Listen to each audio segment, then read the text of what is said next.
来，你过来听啊。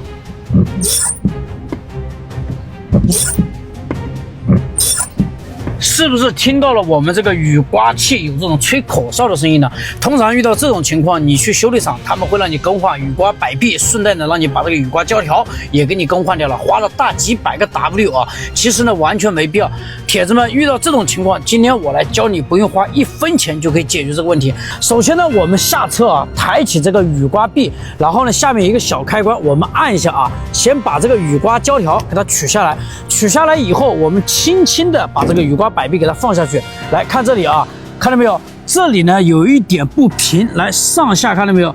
这就是我们雨刮摆臂时间用久了以后出现的一种不平的现象。那解决的起来也非常的简单，我们只需要在地上啊，看到没有？找到这样的一个螺丝刀，然后找到了以后啊，看到没有？把这个雨刮摆臂给它抬起来。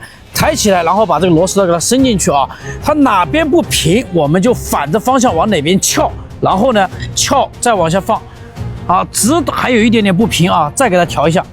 来，摄影师你到那边去，哎呀，这样我的铁子们怎么看得清楚呢？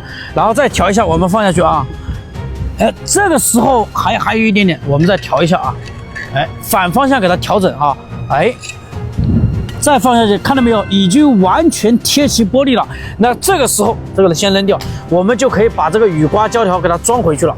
来，调好了以后，雨刮胶条装起来也都非常简单。那这个时候，我们再上车测试一下。如果说一响声消失了，铁子们点个小爱心支持一下，好吧？真的太冷了。来，我们上车看。来，你到那边去。